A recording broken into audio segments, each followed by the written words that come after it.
Alors, il y a des grands débats sur la question de savoir si le Dieu d'Israël, le Dieu des Juifs, est le même que le Dieu des musulmans, Dieu des chrétiens, etc., voire même le Dieu des philosophes. Il y a des tendances comme ça qui vont dans ce sens. Je crois que c'est une grave erreur. Mais je voudrais parler du takbir. Le takbir, c'est l'expression qui sous-tend la formule Allahu Akbar. Parce que Kabr, la racine KBR, ça veut dire grand. Et quand on met Akbar, c'est le plus grand.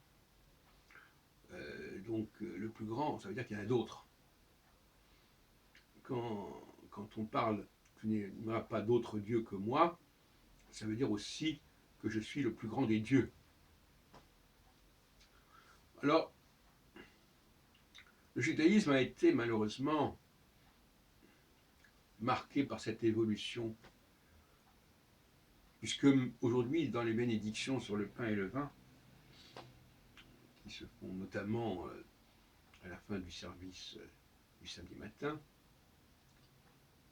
dans les synagogues, on dit Baruch atah Adonai, Melech haolam, Melech haolam, Malik haolam. C'est-à-dire,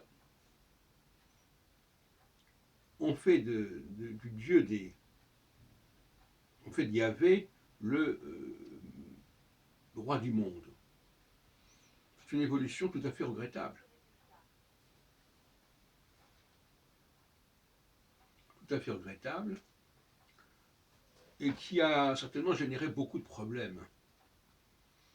Et d'ailleurs, le mot Melech haolam, Olam, on le retrouve chez les musulmans avec la même racine, Alami ou Alami. C'est toute cette idée, n'est-ce pas, d'un Dieu qui gouverne la totalité de l'univers, etc. Et ça, c'est une déviance du judaïsme. Le judaïsme est tardif. Alors pourquoi est-ce que l'on est passé d'un Dieu des Hébreux, des Juifs, à un Dieu de l'univers? Probablement, encore une fois, sous l'influence des Israélites qui ne voulaient pas accepter l'idée que ce Dieu soit avant tout le Dieu des Judéens. Et donc finalement, ils ont dit, mais non, ce Dieu ne peut pas être le Dieu des Judéens, c'est le Dieu de l'ensemble du monde. Et alors, les chrétiens reprennent toujours cette problématique en disant, mais non, c'est le Dieu du monde, c'est pas le Dieu des Judéens. C'est toujours ce débat, et ils y poussent totalement, ces chrétiens, le point de vue des Israélites, qui ne veulent pas concéder que leur maître judéen de la maison de David est une alliance privilégiée avec leur Dieu.